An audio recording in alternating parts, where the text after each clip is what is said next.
नमस्कार, चंडीगढ़ से आपका स्वागत है। मैं हूं गौतम देव शर्मा। आइए सबसे पहले नजर डालते हैं कुछ अहम खबरों पर।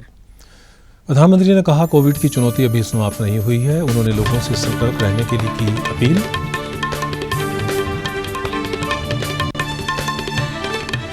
देश में अब तक 188 करोड़ 19 लाख से अधिक लगाए गए कोविड रोधी टीके। हरियाणा के मुख्यमंत्री ने बिजली निगम के अधिकारियों के साथ की बैठक। कहा, प्रदेश के नागरिकों को निर्बाध रूप से उपलब्ध करवाई जाएगी बिजली। अब समाचार विस्तार से। प्रधानमंत्री नरेंद्र मोदी ने कहा है कि कोविड की चुनौती अभी समाप्त नहीं हुई है। उन्होंने इससे बचाव के लिए सतर्क रहने की जरूरत पर बल दिया। देश में कोविड की स्थिति पर राज्यों के मुख्यमंत्रियों के साथ वीडियो कॉन्फ्रेंसिंग के माध्यम से बातचीत में श्री मोदी ने कहा कि यूरोपीय देशों में देखा गया है कि ओमिक्रॉन और इसके वेरिएंट तेजी से फैल रहे हैं। उन्होंने कहा कि वैज्ञानिक और विशेषज्ञ देश और वैश्विक स्थिति पर लगातार नजर रखे हुए हैं और उनके सुझावों पर अमल करते हुए मिलकर काम करने की आवश्यकता है। श्री मोदी ने कहा कि संक्रमण को शुरुआत में ही रोकना पहले प्राथमिकता थी और आज भी यही बनी रहनी चाहिए। उन्होंने कहा कि सीपाल बच्चों का जल्द से जल्द टीकाकरण हो, इसके लिए विशेष अभियान चलाने की जरूरत है। कुछ स्कूल्स में बच्चों के संक्रमित होने के मामले में भी कुछ न कुछ खबरें आ रही है, लेकिन संतोष का विषय है कि ज्यादा से ज्यादा बच्चों को भी वैक्सीन का कवच मिल रहा है। मार्च में हमने 12 से 14 साल के बच्चों के लिए वैक्सीनेशन शुरू कर दिया था। अभी कल ही 6 से 12 साल के बच्चों के लिए भी कोवैक्सीन टीका की परमिशन मिल गई है। सभी एलिजिबल बच्चों का जल्द से जल्द टीकाकरण यह हमारी प्राथमिकता है। प्रधानमंत्री ने कहा कि यह प्रत्येक भारतीय के लिए गर्व की बात है कि देश में 96% वयस्क आबादी को कोविड का पहला टीका लग चुका है। उन्होंने कहा कि देश को टेस्ट, ट्रैक और ट्रीट की अपनी रणनीति को प्रभावशाली ढंग से लागू करना होगा। श्री मोदी ने सार्वजनिक स्थानों पर कोविड उपयुक्त व्यवहार को बढ़ावा देने की आवश्यकता पर बल दिया और मेडिकल कॉलेजों और जिला अस्पतालों में बुनियादी ढांचे को बढ़ाने का आह्वान किया। श्री मोदी ने कहा कि कोविड से निपटने में केंद्र और राज्यों ने मिलकर कार्य किया है। उन्होंने कहा कि वैश्विक परिस्थितियों को देखते हुए भारत की अर्थव्यवस्था की मजबूती के लिए आर्थिक निर्णय लेने पर केंद्र और राज्य सरकारों के बीच तालमेल की पहले से कहीं अधिक जरूरत है। प्रधानमंत्री ने कहा कि पेट्रोल और डीजल की बढ़ती कीमतों के बोझ को कम करने के लिए केंद्र सरकार ने पिछले साल नवंबर में उत्पाद शुल्क में कमी की थी। स्वास्थ्य और परिवार कल्याण मंत्री डॉक्टर मनसुख मांडविया ने कहा है कि देश में 88% से अधिक वयस्क आबादी को कोविड रोधी दोनों टीके लग चुके हैं। स्वास्थ्य मंत्रालय ने कहा कि देश में कोविड टीकाकरण 188 करोड़ के आंकड़े को पार कर चुका है। कल 19 लाख से अधिक टीके लगाए गए।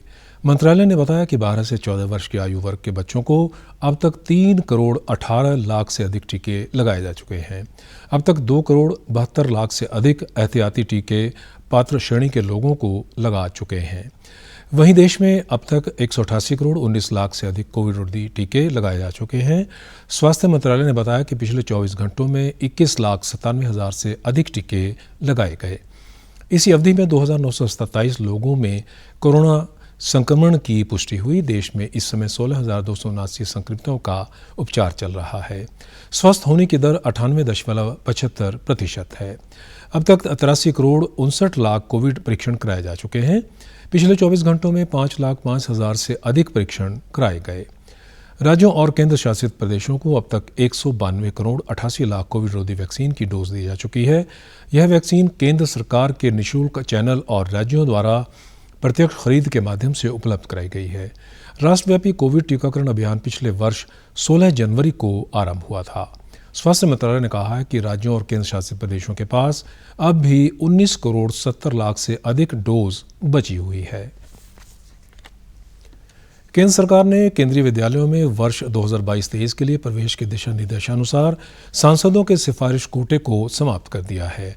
केंद्रीय विद्यालय संगठन KVS द्वारा सांसद कोटे सहित प्रवेश के लिए विशेष प्रावधान को अगले आदेश तक रोके जाने की कार्रवाई के एक सप्ताह के बाद केंद्र सरकार का यह आदेश आया है। केवीएस प्रवेश विशेष अधिकार योजना के अंतर्गत एक संसद सदस्य को कक्षा 1 से 9वीं कक्षा में प्रवेश के लिए अपने निर्वाचन क्षेत्र के अधिकतम 10 छात्रों की सिफारिश करने का अधिकार मिला हुआ था। सांसदों की बहुत दिनों से यह मांग थी कि सिफारिशी कोटे को समाप्त किया जाए या फिर इसकी संख्या बढ़ाई जाए।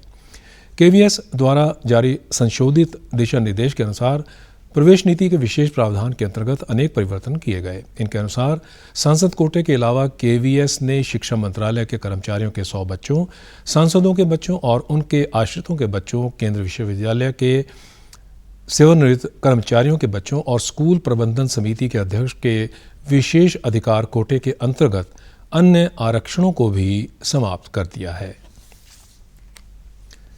हरियाणा के मुख्यमंत्री मनोहर लाल ने कहा है कि प्रदेश के नागरिकों को निर्बाध रूप से बिजली उपलब्ध करवाई जाएगी। इसके लिए निगम की ओर से स्थायी उपाय किए जा रहे हैं। मुख्यमंत्री मनोहर लाल ने बिजली निगम के अधिकारियों के साथ आयोजित बैठक की अध्यक्षता की। बैठक में बिजली मंत्री रणजीत सिंह भी मौजूद रहे। उन्होंने कहा कि गर्मी के मौसम में बिजली की खपत बढ़ जाती है। इसके लिए बिजली निगम महंगी दर पर बिजली खरीद कर उपभोक्ताओं को मुहैया करवा रहा है। उन्होंने कहा कि गर्मी के मौसम में बिजली की बढ़ती खपत को पूरा करने के लिए खेदड़ के पावर प्लांट में आने वाली समस्या का भी समाधान हो रहा है। खेदड़ पावर प्लांट को शीघ्र ही चालू कर दिया जाएगा। मुख्यमंत्री ने कहा कि मानसून आने के बाद बिजली खपत में कुछ कमी आएगी, तब तक 3000 मेगावाट अतिरिक्त बिजली की आवश्यकता होगी। इसके लिए सरकार द्वारा आवश्यक प्रबंध किए जा रहे हैं। लगभग 400 मेगावाट बिजली कम अवधि प्रक्रिया से शीघ्र ही प्राप्त होने वाली है। इसके साथ ही लंबी अवधि की प्रक्रिया भी की जा रही है। देश में 27 लाख से अधिक लोगों ने एक सप्ताह में आयुष्मान ब्लॉक स्तर पर आयोजित स्वास्थ्य मेलों में भाग लिया। 33 राज्यों और केंद्र शासित प्रदेशों के 3000 से अधिक खंडों में स्वास्थ्य मेलों का आयोजन किया गया था। केंद्रीय स्वास्थ्य मंत्रालय ने बताया कि स्वास्थ्य मेलों में 3,66,000 से अधिक आयुष्मान भारत स्वास्थ्य खाता पहचान पत्र और 1,17,000 से अधिक प्रधानमंत्री जन आरोग्य गोल्डन कार्ड जारी किए गए। 1,76,000 टेली परामर्श संचालित किए गए तथा 6,75,000 हाइपरटेंशन स्क्रीनिंग और 6,11,000 डायबिटीज स्क्रीनिंग की गई। स्वास्थ्य मंत्रालय ने राज्यों और केंद्र शासित प्रदेशों के सहयोग से आज़ादी का अमृत महोत्सव के अंतर्गत इस महीने की 16 से 22 तारीख तक आयुष्मान भारत स्वास्थ्य और आरोग्य केंद्रों की चौथी वर्षगांठ मनाई। चंडीगढ़ में कल से 13 अप्रैल तक फार्म टेक एक्सपो और लैब टेक एक्सपो 2022 का आयोजन होगा। हरियाणा व्यापार मेला प्राधिकरण के प्रबंधक अनिल कुमार चौधरी ने बताया कि हरियाणा सरकार engineering export promotion council of India और फार्मा टेक्नोलॉजी इंडेक्स.com प्राइवेट लिमिटेड के सहयोग से Haryana trade fair authority of Haryana के अंतर्गत इस एक्सपो का आयोजन करेगी। उन्होंने कहा कि फार्मा उद्योग सबसे तेजी से बढ़ते उद्योगों में से एक है और भारत जेनरिक दवाइयों का उत्पादन करने वाले अग्रणी देशों में से एक है और इसे विश्व की फार्मेसी के रूप में जाना जाता है। इसको चंडीगढ़ में आयोजित करने का एक मुख्य कारण ये है कि जो पिछले 2 दशक में टैक्स हॉलीडेज की वजह से जो हिली एरियाज में, जिसमें जम्मू एंड कश्मीर, हिमाचल प्रदेश और उत्तराखंड है, वहाँ भारत सरकार ने कुछ अच्छे इंसेंटिव्स दिए थे, टैक्स हॉलीडेज दी थी। तो पूरे देश की, खास तौर पे उत्तर भारत की जो फार्मास्यूटिकल इंडस्ट्री थी वो इन स्टेट्स में आ गई।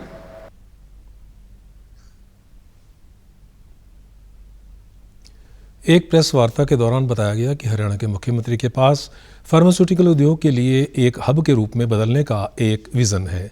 इसी को ध्यान में रखते हुए हरियाणा राज्य ने पहले ही 2019 में हरियाणा फार्मास्यूटिकल पॉलिसी को अधिसूचित कर दिया है।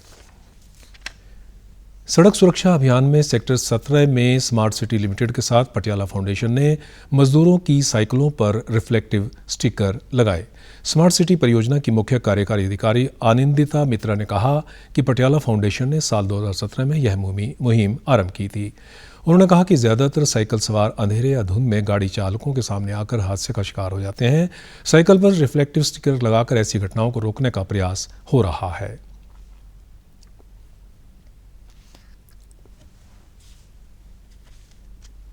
चंडीगढ़ में इस बार हम लोगों ने इसे शुरू किया है कि जितने साइकिलिस्ट होते हैं, जो वर्कर्स होते हैं, वो जब शाम को घर जाते हैं, क्योंकि उसमें कोई लाइट नहीं लगी हुई होती है, तो कई बार वाहन चालक को पता नहीं चलता है अंधेरे में कि कोई साइकिलिस्ट आगे चल रहा है। तो ये जो रिफ्लेक्टिव स्टिकर है ये लगाया गया है, तो जब वाहन कोई पीछे से आ रहा है तो वो वाहन की जब लाइट उस साइकिलिस्ट पे पड़े, उस पे पड़ेगी, वो उस पे चमकने लगेगा वो, तो किसी को भी दूर से दिख जाता है कि आगे जो है एक साइकिल चल रही है और उसके ऊपर एक somebody is there, एंड उनकी सेफ्टी के लिए ये बहुत ज़रूरी होता है। इसमें रिफ्लेक्टिव स्टिकर, टैग, कलाई, बैंड, जैकेट भी मजदूरों को दी जाती हैं। अब तक 12,000 साइकिलों पर स्टिकर लगाए जा चुके हैं। अब खबरें फटाफट। कुमारी शैलजा ने हरियाणा प्रदेश कांग्रेस कमेटी के अध्यक्ष पद से दिया इस्तीफा। हरियाणा में खेलो इंडिया यूथ गेम 2021 का आयोजन इस वर्ष के 4 से 13 जून तक किया जाएगा। कोरोना वायरस का खतरा भी टला नहीं है, इसलिए सभी से निवेदन है कि बाहर जाने के समय मास्क जरूर पहनें, सामाजिक दूरी बनाए रखें, बार बार अपने हाथ साबुन से धोएं और सैनिटाइजर का इस्तेमाल करें।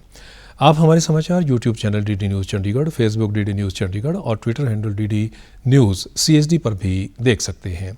इसी के साथ चंडीगढ़ से समाचारों का सिलसिला समाप्त होता है। अब मैं स्टूडियो से बाहर जा रहा हूं तो अपना मास्क पहन रहा हूं। आप भी जब घर से बाहर जाएं तो अपना मास्क अवश्य पहनें। नमस्कार।